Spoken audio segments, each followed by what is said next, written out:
এমনকি পুরুষেও জেনা এখন করছে নাউজুবিল্লাহ। বহু জায়গায় আপনারা তো হয়তো খবর রাখেন না, আমরা A to Z খবর রাখি। দুঃখের সাথে বলতে হয় এমন অনেক জায়গায় সমকামিতা ছড়িয়ে পড়েছে যেগুলো কখনো কাঙ্ক্ষিত ছিল না। যদি জেনা করে ফেলে নাউজুবিল্লাহ, যে দেবর ভাবি শালিদুল্লাহ ভাই তোমরা শোনো, যদি বিবাহিত কোনো ব্যক্তি জেনা করে ফেলে, সে যদি খাস তওবা করে আল্লাহ পাকের কাছে, আল্লাহ পাক যদি তার সমস্ত গুনাহ মাফ করে দেন, তারপরেও যদি তার এই মামলাটা ইসলামিক কোর্টে চলে আসে, তাহলে তাকে রজম করতেই হবে, বেঁচে থাকার অধিকার নাই।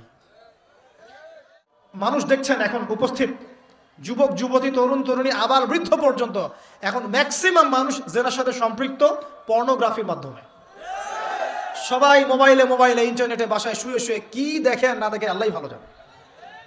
এবং এটা কি হয়েছে, এটা দেখানোর মধ্য দিয়ে আপনার মস্তিষ্কটাকে অসুস্থ করে ফেলা হয়েছে। আপনি সুস্থ মস্তিষ্কের মানুষ নন, এখন বিকৃত যৌনাচার আপনার মধ্যে বাসা বেঁধেছে। দিন দিন দেখবেন এগুলোর ফলশ্রুতিতে জেনা বেড়েছে, ধর্ষণ বেড়েছে, বিকৃত যৌনাচার বেড়েছে, সমকামিতা বেড়েছে, এমনকি পুরুষেও জেনা এখন করছে নাউজুবিল্লাহ। বহু জায়গায় আপনারা তো হয়তো খবর রাখেন না, আমরা A to Z খবর রাখি। দুঃখের সাথে বলতে হয় এমন অনেক জায়গায় সমকামিতা ছড়িয়ে পড়েছে যেগুলো কখনো কাঙ্ক্ষিত ছিল না। তো এই যে কেন হলো, এটা কি সম্ভব কখনো? আপনার হাতে কোরআন আছে, আপনি সারাদিন মানুষকে কোরআন পড়ান, এখন কি আপনার পক্ষে এটা সম্ভব কিনা বলেন? একজন মানুষ নামাজ পড়ে 5 ওয়াক্ত, ইমামতি করে, ঠিক আছে, মানুষকে দার্স দেয়, কোরআন পড়ায়, দিনের ভালো কথা বলে, এর পক্ষে সম্ভব কিনা একটা ছেলেকে বলাৎকার করা সম্ভব কিনা? সম্ভব। এটা তার পক্ষে সম্ভব হতে পারে, সে নেশাগ্রস্ত, মানসিক বিকারগ্রস্ত, ঠিক আছে, সে আগে থেকেই এইসব যৌন কেলেঙ্কারির সাথে সম্পৃক্ত, এর দ্বারা হতে পারে। এর দ্বারা কেমন করে হলো? উত্তর, পর্নোগ্রাফির কারণে। পর্নোগ্রাফি দেখতে দেখতে মানুষের ভিতরটাকে নিজের অজান্তেই পশু বানিয়ে ফেলা হয়েছে। এই কারণে যখন সুযোগ পেয়েছে সে হাতছাড়া করতে পারে নাই। এই জন্য দেখা যাচ্ছে ছোট ছোট বাচ্চা মেয়েরা নিরাপদ না, ছোট ছোট বাচ্চা মেয়েদেরকে রেপ করা হচ্ছে। আর ধর্ষণের সবগুলো শাস্তি যা হচ্ছে এটা আমরা বলতে পারবো না, সবার উপযুক্ত শাস্তিও নিশ্চিত হচ্ছে না। যদি শোনেন, একটা মাস, খালি একটা মাস, যদি একটা মাস প্রত্যেক ধর্ষকের প্রকাশ্যে বিচার নিশ্চিত করতে পারেন, একটা ধর্ষণের কেস থাকবে না ইনশাআল্লাহ। এবার জেনা করেছো, তোমার কাঁধের উপরে 100 বেত্রাঘাতের শাস্তি ঝুলে আছে এখনো, এবং 1 বছরের নির্বাসন তোমার জন্য ঝুলে আছে। সূরা নূরের 1 থেকে 4 নম্বর আয়াত পড়ে দেখবে।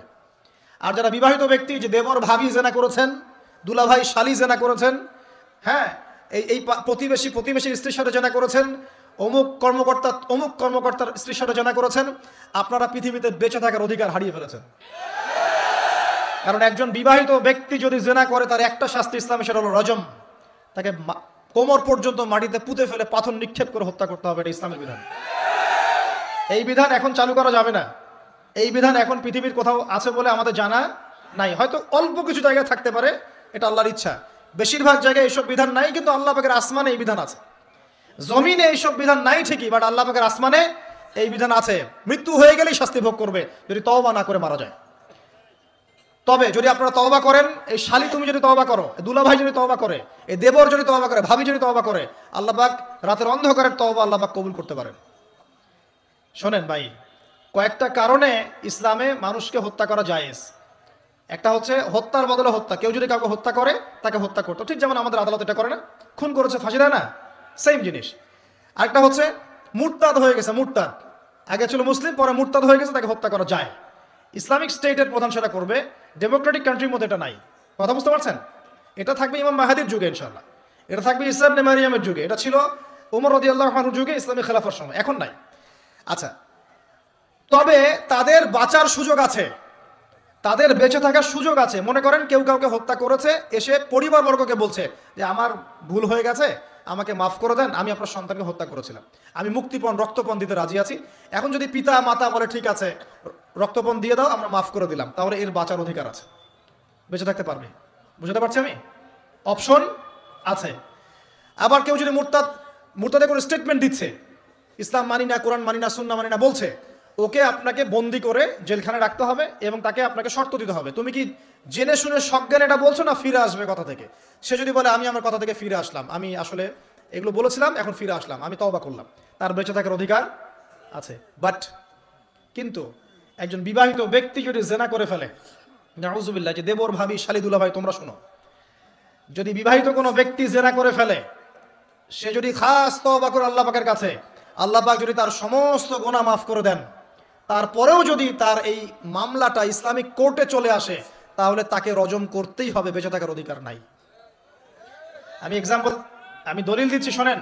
নবী সাল্লাল্লাহু আলাইহি ওয়াসাল্লামের একজন সাহাবী, মহিলা সাহাবী, তিনি পাপ করে ফেলেছেন। কি করেছেন? জেনা করে ফেলেছেন। বিবাহিত ব্যক্তি ছিলেন। নবীর কাছে এসে বলছেন, ইয়া রাসূলুল্লাহ তাহহিরনি, আমাকে পবিত্র করুন, আমি অন্যায় করেছি। নবী সাল্লাল্লাহু আলাইহি ওয়াসাল্লাম বলছেন, মুখ ফিরিয়ে নিচ্ছেন, একবার ডান দিকে মুখ ফিরাচ্ছেন, একবার বাম দিকে মুখ ফিরাচ্ছেন। নবী শুনতে যাচ্ছেন না, কারণ এটা কোর্টে চলে আসলেই বিপদ। নবীজি বলছেন, বাসায় যাও, বাসায় যাও, তওবা করো, আল্লাহর কাছে তওবা করো, আল্লাহ মাফ করে দিবে। বাসায় চলে যাও, বাসায় চলে যাও, তওবা করো, আল্লাহ মাফ করে দিবে। সে মহিলা বলছে, না ইয়া রাসূলুল্লাহ, আমি অনেক বড় অন্যায় করেছি, আমাকে পবিত্র করুন। আপনি পবিত্র না করেন তাহলে পরকালে আল্লাহ আমাকে শাস্তি দিবেন, আমাকে পবিত্র করুন। এবার নবী সাল্লাল্লাহু আলাইহি ওয়াসাল্লাম বললেন, বাসায় যাও, তুমি গর্ভবতী হয়েছো, হ্যাঁ, বাচ্চা খালাস করো, তারপরে এসো, তোমার বিচার করে দেওয়া হবে ইনশাআল্লাহ। সেই মহিলা বাসায় ফিরে গেল, তওবা করতে থাকলো, তার গর্ভের সন্তান বড় হতে লাগলো। এক পর্যায়ে সন্তান জন্ম হলো। সন্তান জন্ম হওয়ার পর সে এসেছে, এসে বলছে, ইয়া রাসূলুল্লাহ, এই যে কোলের বাচ্চা, এই যে 3 দিন আগে 4 দিন আগে হয়েছে সন্তান, আমাকে এখন পবিত্র করে দিন, আমাকে শাস্তি দিয়ে পবিত্র করুন। নবী সাল্লাল্লাহু আলাইহি ওয়াসাল্লাম বাচ্চা দিকে তাকিয়ে বলছেন যে এই বাচ্চাকে দুধ পান করাতে হবে। এবার তিনি নবী সাল্লাল্লাহু আলাইহি ওয়াসাল্লামকে বলছেন, ইয়া রাসূলুল্লাহ, এই যে আমার বাচ্চা এখন রুটি খেতে পারে, আমাকে এখন পবিত্র করুন। নবী সাল্লাল্লাহু আলাইহি ওয়াসাল্লাম একজন মুসলিমকে বললেন, এই বাচ্চার দায়িত্ব কে নিতে পারবে?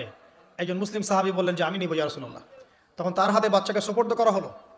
বাচ্চাকে সোপর্দ করার পর এই মহিলাকে নিয়ে যাওয়া হচ্ছে এবং সাহাবীকে বলা হলো, অন্যান্য সাহাবীদেরকে বলা হলো, তোমরা এই মহিলাকে নিয়ে যাও, নিয়ে গিয়ে রজম করো, অর্ধেক মাটিতে পুঁতে ফেলে পাথর নিক্ষেপ করে হত্যা করো।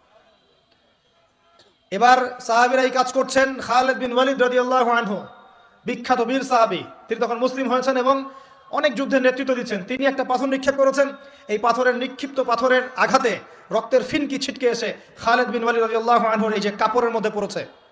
তখন খালিদ বিন ওয়ালিদ রাদিয়াল্লাহু আনহু তিনি বলছেন, ছি, আমার কাপড়ে একজন ব্যভিচারী নারী রক্ত পড়লো, এরকম একটা স্টেটমেন্ট তিনি করেছেন।